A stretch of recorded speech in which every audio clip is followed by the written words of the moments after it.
Well, that is just a preview of a new movie called Little Angels from our next guest.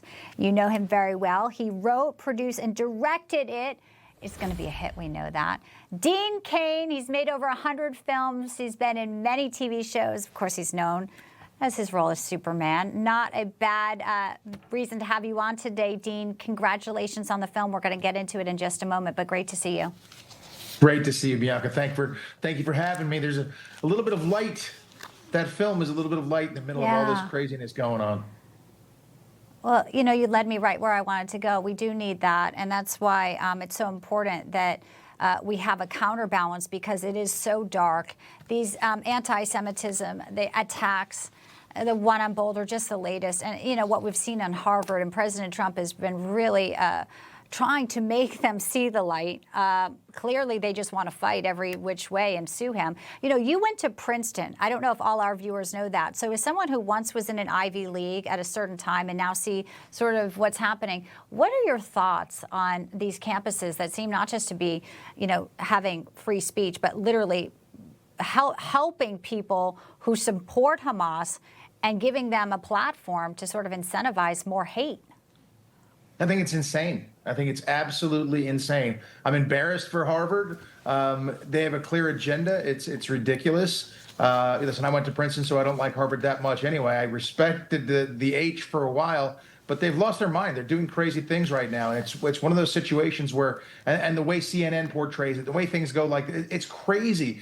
It is harboring and protecting people who would kill you in a heartbeat, Hamas, for being gay, for being, you know, for having your blue hair, for showing your hair. I mean, it's crazy the amount of stuff these people are protecting or talking about protecting. They have no idea what they're discussing, and it's embarrassing.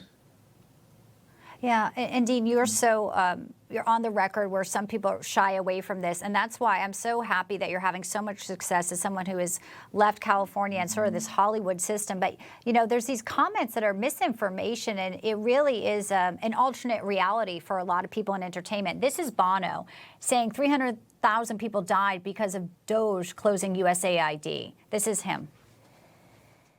Surveillance enough suggests 300,000 people have already died from just this cut off, this hard cut of USAID.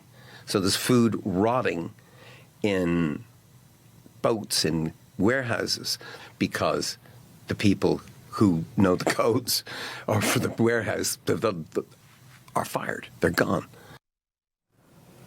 All right, that's on Joe Rogan. I think you need to sit down and have a real conversation with him. We'll put up a full screen of what USAID was actually funding. But people listen to him. I mean, he's got a huge following. So TransCare in Vietnam, all this stuff, cultivations in Afghanistan. This is what USAID was funding. Where's he getting his information? He's pulling it out of the ether or other places, Bianca, because it's where does that fact come from? 300,000. First of all, information suggests. I suggest that people are getting, you know, killed for protesting the government in Hamas, by Hamas.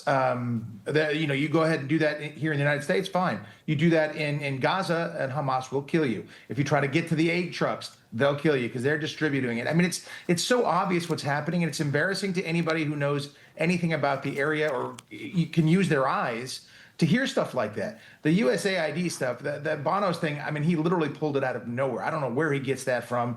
USAID was very busy doing CIA covert work. Everybody knows it. Everybody knows what they were doing. People were grifting off it. We were funding our enemies. I mean, it's madness. Thank God the Trump administration came in. Thank God Elon Musk came in and cleaned that stuff out. And as the light shines on it further, I think we're going to be even more shocked at the idiocy that our own government was perpetrating on the world.